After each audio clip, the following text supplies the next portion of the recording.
British Labour Commission delegation who had been in the city in the week running up to December 11 spoke of a sense of foreboding or a sense of doom hanging over the city, that something bad was about to happen.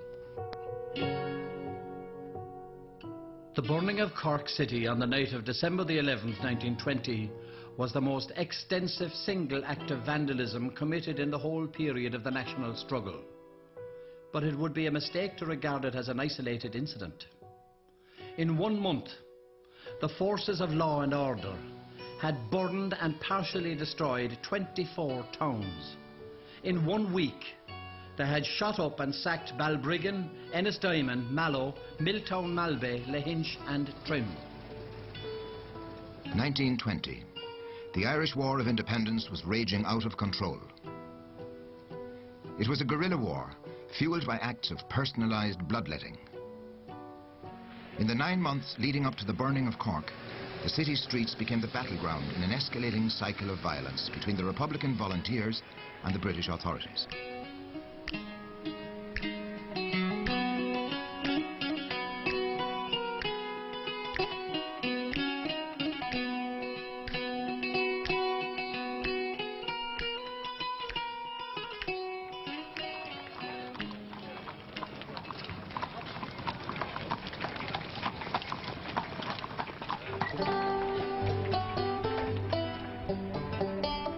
Rebel Cork of 1920-21 would have been impossible really to imagine 20 years before. Cork was an integral part of the British Empire and was loyal Cork in very many ways, and I mean we have lots of examples of that, you know, from the Royal Exhibition, the Royal Visits, you know, at times of royal celebration, birthdays, coronations, royal weddings and so on. The whole city sort of came to a standstill. There were public holidays, the bunting was out. It was sort of red, white and blue everywhere, you know. It was very much a loyal town. And there was no sense that the British Army, for example, or the British forces were alien. They were integrated into society, they were intermarried. Certainly being a British soldier wasn't an alien thing to be. Being a British soldier wasn't seen as a bad thing. You could be Irish, you could be patriotic, and at the same time you could be a loyal British subject. There would have been no fear in the minds of the British military or political establishment about the loyalty of Cork. This manifested itself in the outbreak of the First World War, when the whole city was covered with red, white and blue Union Jacks, and troops marching out of Victoria Barracks en route for the Western Front were cheered.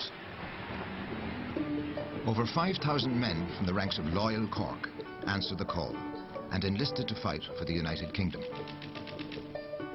But in the aftermath of the failed 1916 rising in Dublin, public opinion underwent an extraordinary shift, away from the union with Britain and towards the notion of an Irish Republic.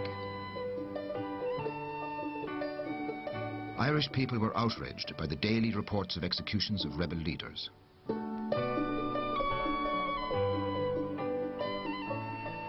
Hundreds more were rounded up and imprisoned. The British government's threat to introduce conscription in Ireland further inflamed nationalists, and loyalty to the empire was soon to become a thing of the past. January 1920, you have municipal elections in Ireland, and in Cork, local elections. Sinn Féin again sweep the boards, are the majority party and win control of the corporation. So the Corporation of Cork, which is now a Republican corporation, it pledges its allegiance to Dáil Éireann as the legitimate government of Ireland. The tricolour is raised over the City Hall for the first time ever, and Tomás McCurtain, who's the OC of the city IRA, or the number 1 brigade, is elected Lord Mayor. Cork is now Rebel Cork officially, if you like. It's got a popular mandate, and the seat of local power is now in Republican hands in that sense. So with political power now firmly in the hands of Sinn Féin, the forces of militant republicanism began to reorganise and rearm. The volunteer leaders set their sights on isolated RIC barracks in their search for weapons. Essentially what was happening was a guerrilla war was unfolding. And one of the principles of guerrilla warfare is that you hit the enemy at their softest or weakest points. And that is precisely what the volunteers did. They found the weakest or the softest targets within society and hit them and made life so uncomfortable for them that they withdrew. And the softest targets were the RIC barracks, which were scattered all over the country, for the most part populated by Irish people, and they were now subjected to a campaign of intimidation and, for want of a better description, terrorism. Eventually through the burning down of all of these barracks, the RIC contracted and they pulled back into the centres of population, the big towns and the cities. This left huge tracts of the country effectively policeless. There was no functioning law and order. When that void was created, the volunteer movement moved into it. There's lots of things happening on a daily basis at a sort of a low level, if you like. There's burnings, there's shootings, and this is happening on a county-wide and a countrywide level, but especially Cork was the cockpit of the violence of the revolution. Dublin and Munster and Cork, especially in Cork County, was the most violent county by every measurement. Morale in the ranks of the RIC reached an all-time low as the volunteers continued their offensive.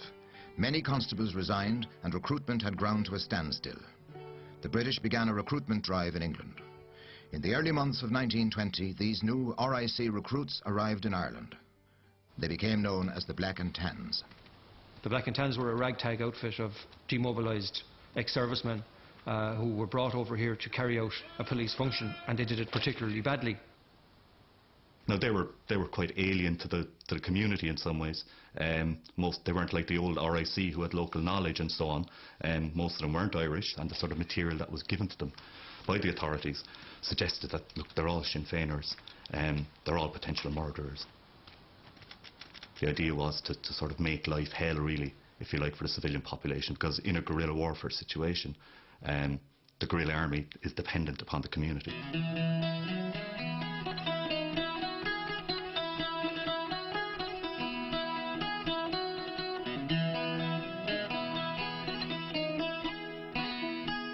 So we're talking here about urban guerrilla warfare.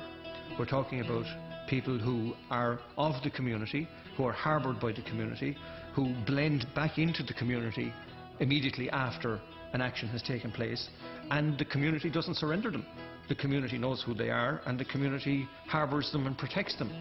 Now, in that context, there is a certain logic to it, that if the community has decided to harbour the terrorists, inverted commas, then the community becomes a fair target in its own right. I'm not justifying that in any shape or form. I'm merely saying that there is a certain way of looking at it like that. Violence intensified in Cork City as the volunteers clashed with the Black and Tans. The Lord Mayor, Tomás McCurtain, in his role as leader of the Republican Volunteers, was an obvious target for the forces of the Crown. In the early hours of the morning of March the 20th, a squad of armed Black and Tans from King Street Barracks made their way to McCurtain's home in Blackpool. My grandfather had come home from a meeting and they were ready for bed, and it was his habit to stand at the bedroom window because the gas man that used to go around to dim the lights used to give him a signal that all was quiet in the city. So it was approximately 1 o'clock at night and he was standing at the window but in his nightshirt, and my grandmother was getting ready for bed.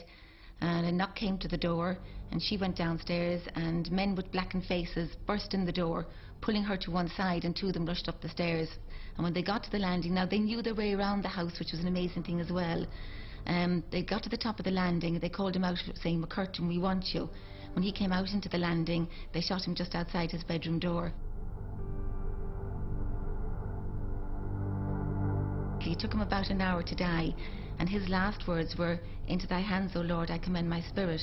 And my grandmother's last words to him were, "The most darling remembrance for Ireland," which is an amazing thing for a wife to say to her husband.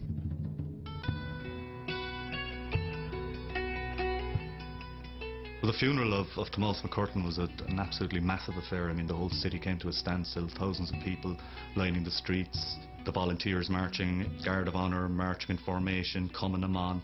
You know, all the underground of the recent past was suddenly out there on the streets. My grandfather's murder had a profound effect right across the city of Cork, and in fact Ireland as a nation. And I suppose you see that more in the letters that come in from abroad, the condolences letters that were sent to my grandmother.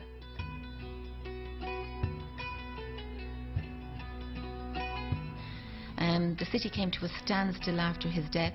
The docks weren't worked, the ships stood silent.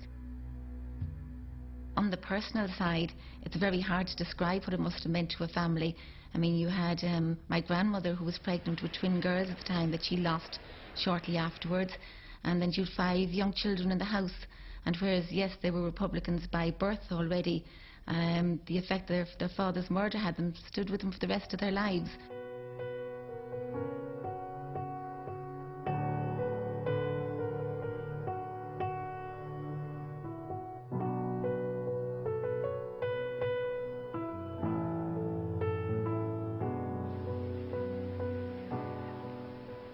When we look at the shooting of Tomás McCurtain, there's a number of issues which arise, but one of the most fundamental issues which arises is in relation to whether or not McCurtain was actually a legitimate target. And unfortunately, the answer to that is that he probably was.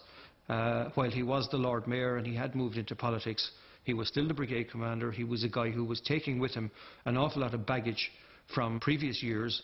It was absolutely clear to the authorities who exactly they were dealing with, and in all probability they could argue that he was responsible for all of the violent activity which was causing them so much grief. So in that context, from a military perspective, he was probably a legitimate target. The tragedy of the whole thing was that he didn't live to fight another day. He was a guy who had the potential to make a massive contribution down the line, but never got the chance.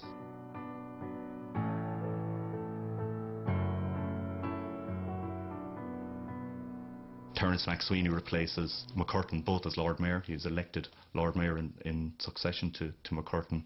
He also takes over, nominally at least, the local IRA.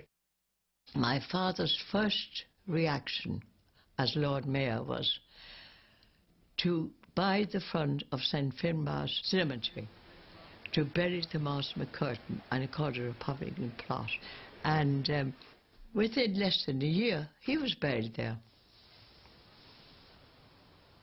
When Terence MacSweeney took up the mantle, he knew what was ahead of him to a great extent. He knew that it wasn't going to be an easy ride, and the probability was that he was also going to die for the cause. But once he was made Lord Mayor, he couldn't stay at home because the previous Lord Mayor, Tomás McCurtain, had been murdered in the middle of the night in front of his wife. And the Lord Mayor of Limerick, Michael O'Callaghan, was murdered and shot in the middle of the night in front of his wife. So there was no question that once he was Lord Mayor, he would have to go on the run more or less, stay away from his house. So he didn't see that much of me, but sometimes he saw me up in St. Jesus where my aunt had a school. There's pictures, there's little snaps of him with me all wrapped in white garments, whatever. I was very young, I was about just a year and a half maybe. Violence raged throughout Ireland. Over 300 RIC barracks were burned out as the Republican volunteers increased their attacks on the forces of law and order.